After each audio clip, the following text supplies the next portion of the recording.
There was a big announcement that came from the University of South Carolina on Tuesday afternoon, and I think that Shane Beamer and the South Carolina Gamecocks football program were a big reason behind it. Locked On Gamecocks, your daily podcast on the South Carolina Gamecocks, part of the Locked On Podcast Network, your team every day.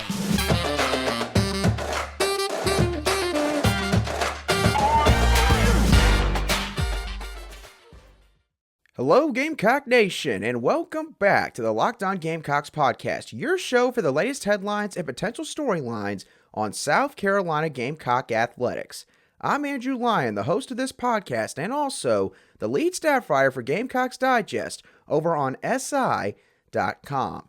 Thank you for making Locked On Gamecocks your first listen here today. We are free and available on YouTube and also wherever you get your audio podcasts daily. And before we get into this Wednesday edition of Locked On Gamecocks, I want to let y'all know that this episode is brought to you by FanDuel Sportsbook, the official sportsbook of the Locked On Podcast Network. Make every moment more. Visit FanDuel.com/LockedOn today to get started.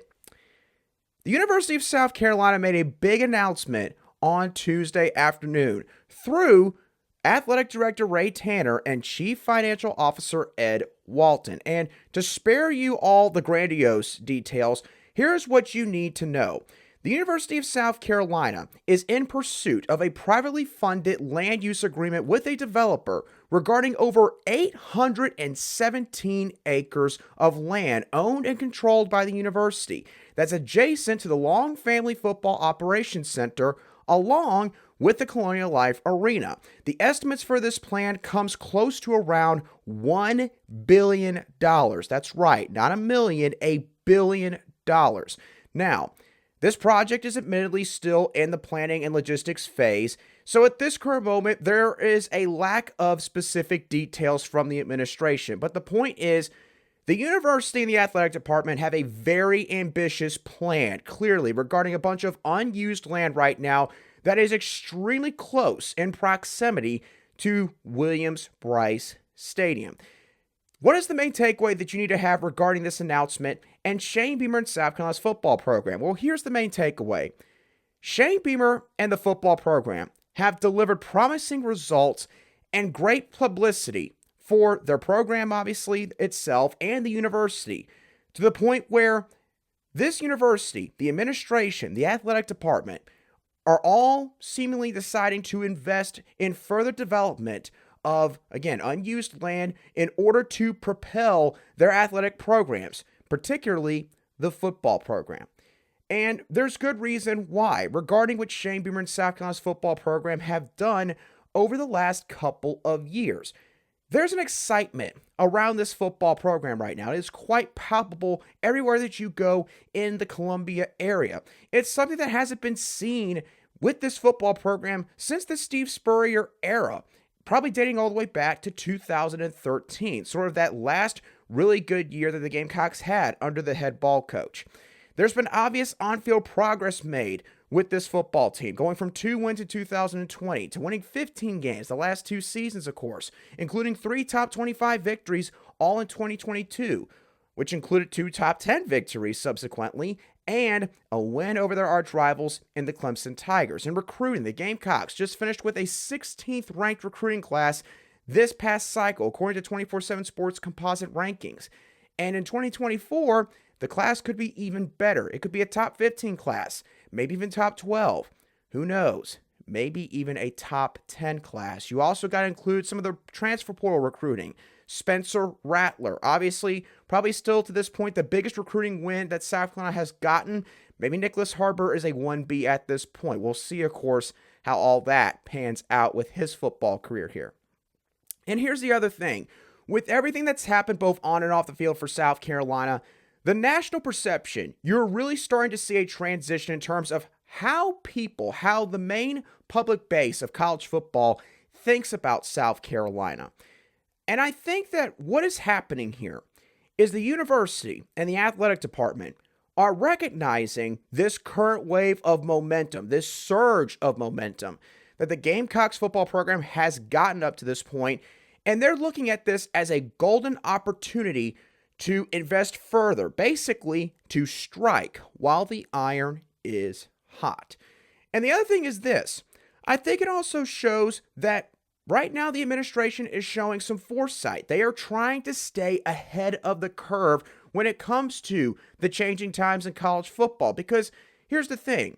We all know that based on what's going on with football games and basketball games, baseball games, you name it, with how easy it is these days to stream a game on your televisions at home. Just sit there, prep your own food. You don't have to go to the stadium, maybe pay certain concession prices that you think are absolutely just completely out of line based on what it is that you're getting. You could do all of that in the comforts of your own home. And schools are starting to recognize this, so there's more of an emphasis on the fan experience because there is a decreasing attendance that has been clearly shown over the last decade, 15 years or so, again, with the rise of these technological advancements. And these universities, including South Carolina, they want to get people to stay at games. They want to maintain a solid base of fans that are going to keep on coming back. And so what they're trying to do now is they're trying to add certain amenities. They're trying to add other businesses now to the surrounding areas with the venue that they hold these events so that people have reason to come a few hours before the game and hang out with their friends or family. So they're looking at adding places like high-end restaurants, hotels, maybe some top-notch recreational areas, maybe a golf course, for example, some retail stores as well. Places where, if associated to a certain degree with the university, they could get some do-re-mi out of it. Because admittedly, let's be honest, this whole process is partly about money. But the athletic department and the school itself here at South Carolina, I think, are clearly seeing where the sport is heading. And again, they do not want to fall behind the eight ball. They do not want to lag behind to the point where the program basically misses out on an opportunity to, again, strike while they have everything that they have in their favor at this current moment in time. And the thing is, I know that some people might complain about things that the athletic department has done in years past. Years maybe far before I ever really got involved with South Carolina sports as a fan. But I think that this athletic department, objectively speaking, in the past year, has done multiple things to show that they are increasingly getting more and more committed to the football program and subsequently all the athletic programs that they have here. You got to look at Park Avenue, which was an in-house NIL firm that the Gamecocks had created that was going to really help out the football team especially. Of course, the NCAA stonewalled that with their rule clarifications late this past October. They're participating in the Atleast GM NIL initiative, one of only 6 schools in the country that originally joined that program. They allowed ESPN access to their football program this past fall, Welcome Home South Carolina Football, which had 5 different episodes that the entire country could watch before the season started, which was a really smart publicity move. And also, they start their own streaming service, Gamecocks Plus. Now, granted, there's a lot of schools out there that have been doing that, but again, the school is showing that they've got to continue to be forward-thinking when it comes to what the fans are wanting, how to be accessible in terms of the content that they get, their experience at a game, and all the like. They deserve credit for the vision that they are implementing. But at the same time, Shane Beamer and South Carolina's football program have been a huge catalyst for these moves that have been made in the past year, in my opinion. So this is a great move for the entire school. I think that, at least based on what it seems like they want to do with all of this undeveloped land, that this could turn to something great. This could really put South Carolina at the forefront in college football in terms of a true fan experience. And I promise you, all it's going to do is really make it a lot more difficult for recruits who are looking at South Carolina to say no. Because again, when you got your family and friends coming in from out of town, they're of course coming to watch that kid play, their son, their friend, their brother, whoever it may be. But they also do care about what their experience is like. How are they treated? What all are they able to partake in while they're in Columbia if they're coming from out of state?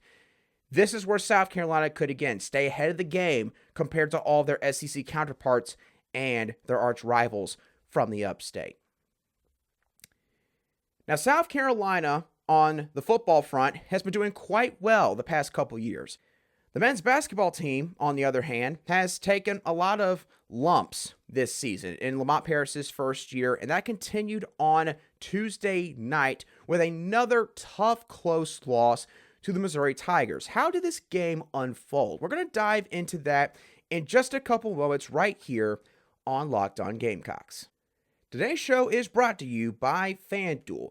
Super Bowl week is officially here on FanDuel, the #1 sports book in America. They have so many great features that make betting on sports both fun and easy. FanDuel has all of your favorite bets, from the money line to point spreads to player props. Plus, you can even combine your bets for a chance at a bigger payout with a same-game parlay, all on an app that's safe, secure, and super easy to use. They offer you easy bets where it just takes you a couple of clicks to maybe decide that you want to bet on a certain spread. Or if you're someone that's very aggressive when it comes to your gambling and you want to go for it all, so to speak, then you could try that same game parlay. And of course, even if you just bet $10, $15, $20 or so, you could win big just making a bet on something like that with a football game, basketball game, any sport that you can think of. So football fans, don't miss out. Place your first $5 bet to get $150 in free bets, win or lose, at FanDuel.com/lockedon. Make every moment more with FanDuel, the official sportsbook partner of the NFL.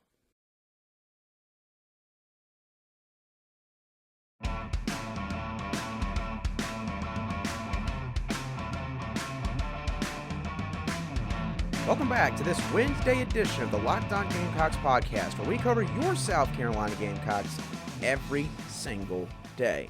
Thank you for making Locked On Gamecocks your first listen every day. Make sure you check out our brand new podcast, Locked On College Basketball, where you'll find everything you need to know about college basketball in just one place. You'll hear from big-name experts, insiders, coaches, and also players. Locked On College Basketball, available on YouTube and also wherever you get your podcasts. Speaking of college basketball, South Carolina's men's basketball team played on Tuesday night against the Missouri Tigers on the road in the other Columbia. South Carolina, of course, has not fared very well this season, while the Missouri Tigers, on the other hand, are right now considered to be potentially an 8th seed, according to the latest projections by Joe Lunardi, ESPN's bracketologist. They've done quite well in year one under Dennis Gates. And South Carolina lost their 8th straight game on Tuesday night, losing by a final score of 83-74 to the Missouri Tigers. So let's break this game down beyond the final score. Why did the Gamecocks lose this game? Well, the answer is pretty simple to start.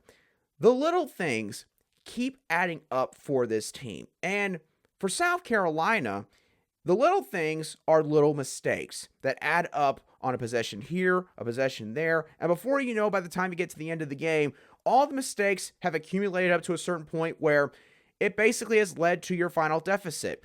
And that explains this game quite well from Tuesday night. South Carolina lost by 9 points, and the game was a lot closer, honestly, than the final score indicated, but these little mistakes added up, and that's what led to the Gamecocks losing and letting this game slip away in the final minutes of the contest. The main reason why South Carolina lost this game was turnovers. The Gamecocks turned over the basketball 14 times in this contest, and that led to 18 Missouri Tiger points.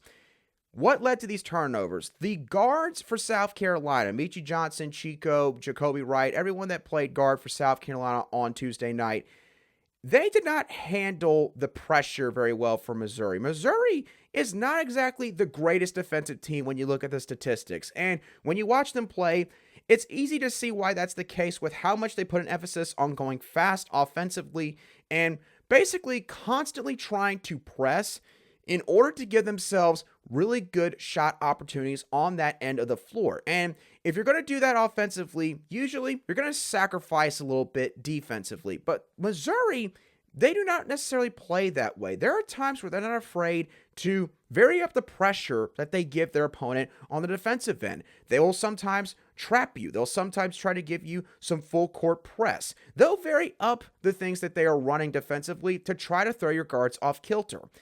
And once again for South Carolina, that really got to them on Tuesday night. It's the exact reason why South Carolina lost to the Georgia Bulldogs earlier this season, a game where they were the better team for the majority of the game. They should not have probably lost that game. But Georgia started running some full court press, and South Carolina's guards, They just faltered too much, and they could not handle it. That happened again on Tuesday night. The guards sometimes tried to thread the needle a little bit too much when they faced some pressure. And then there was other times where maybe they were trying to throw the basketball to an area that, quite frankly, just was not feasible. Trying to make, at times, cross-court passes with two guys in front of them. And those are just decisions that are not conducive to good offensive basketball. And usually it's going to lead to your opponent getting the ball, and then all of a sudden they're now on a fast break, and they're likely going to get some easy points out of it because the rest of your teammates are now having to catch up and full-blown sprint down to the other end of the floor, and it doesn't matter in the end. And that's what happened to South Carolina far too often on Tuesday night. It's something that has got to be cleaned up because, again, you've now seen it in multiple different ball games where this is the main reason why South Carolina has lost. But these turnovers were not the only reason the Gamecocks lost.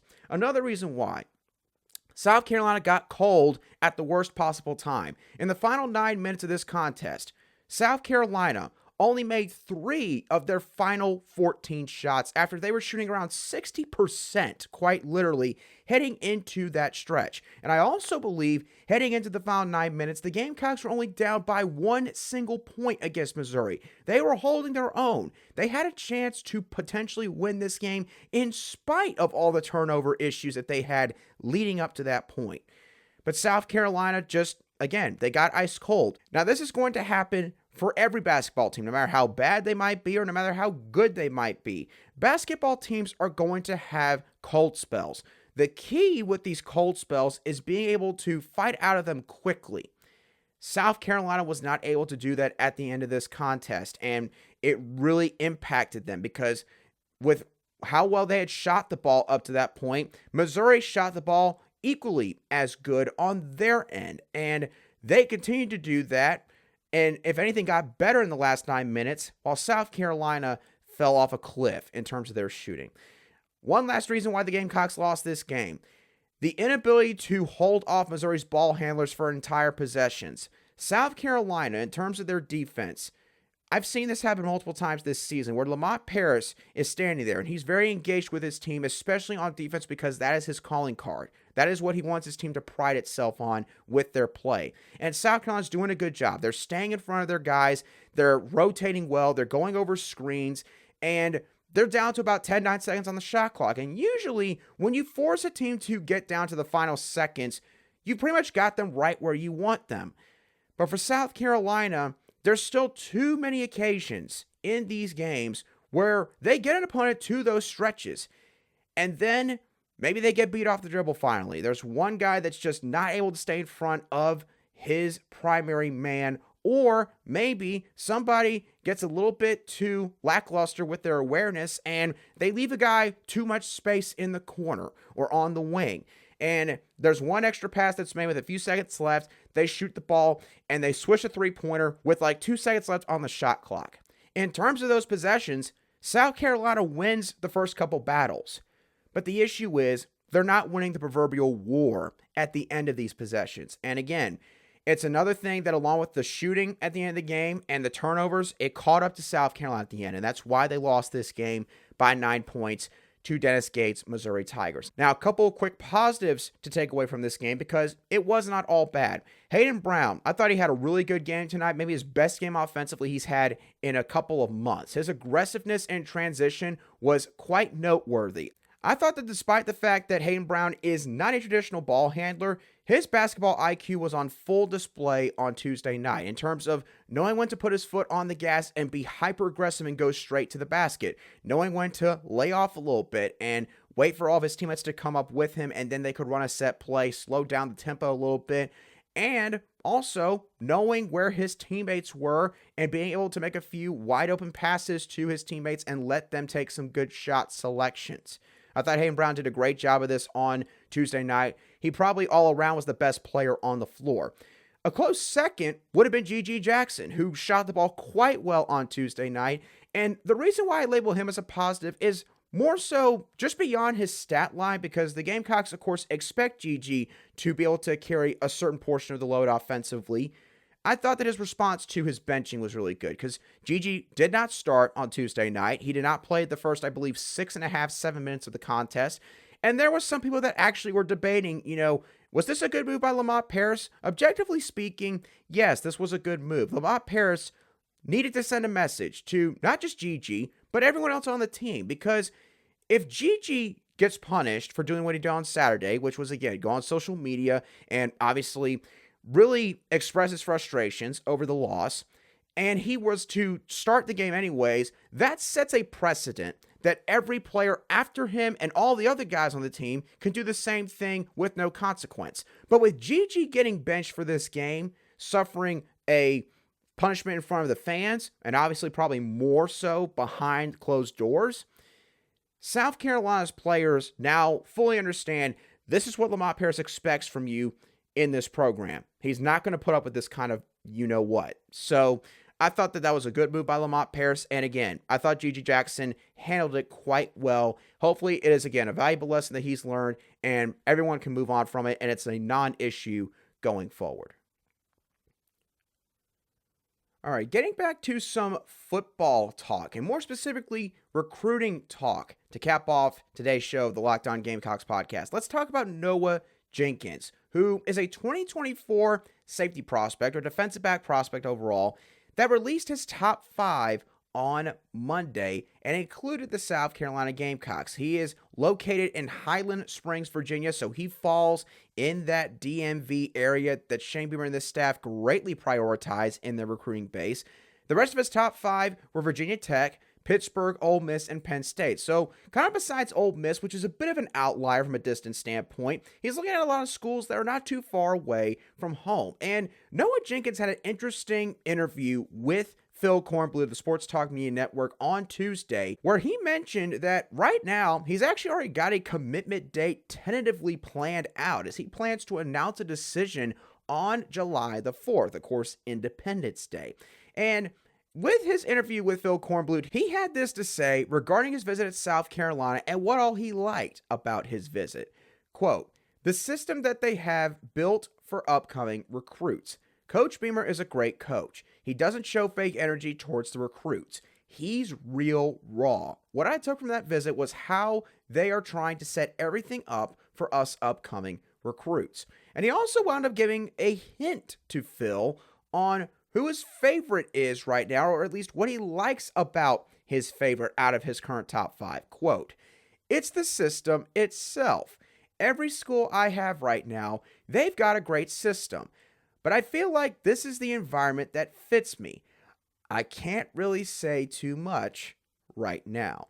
So obviously, Noah did not say specifically which school is his favorite, but based on literally the answer that he gave not long before then regarding what he liked about his visit at South Carolina, it seems like that the Gamecocks may be firmly in the driver's seat when reading the tea leaves here with this interview that Noah Jenkins did with Phil Kornblut of the SportsTalk Media Network. Now, admittedly, I have not really gotten to dive into Noah Jenkins' film yet to get an idea of what kind of prospect the Gamecocks are pursuing here at the defensive back position or safety, cornerback, whatever he ends up playing in college. But obviously, I think as this staff has shown up to this point, Torian Gray, he's very good in terms of his recruiting ability. He's also very good in terms of developing talent. And so if Torian Gray likes him and Shane Beamer likes him, he's in that DMV area. Noah Jenkins very well could be a recruit to watch for Gamecock fans in the next few months with this 2024 recruiting class. But with that being said, y'all, that's going to do it for today's show of the Locked On Gamecocks podcast. I hope y'all thoroughly enjoyed today's show. As always, what are your thoughts on this recent announcement of this major development project that the athletic department and the university seem to have planned? How much of a role do you think Shane Beamer and this football program played into this plan potentially being pushed to the forefront here? What were your thoughts on the men's basketball team and their performance against Missouri on Tuesday night? And lastly, what are your opening thoughts on Noah Jenkins and where the Gamecocks could stand in his recruitment from this point moving forward? Let me know your thoughts down below in the comments section if you're watching today's show on YouTube, or you can shoot me a direct message at @aline_SC on Twitter, and I'll try to respond to your message as quickly as I see it. And once again, don't forget to make Locked On College Basketball your second listen or watch now that you have watched or listened to the Locked On Gamecocks podcast. But once again, y'all, that does it for me on today's show. Have a great rest of your Wednesday, and I will catch y'all on the next show of the Locked On Gamecocks podcast.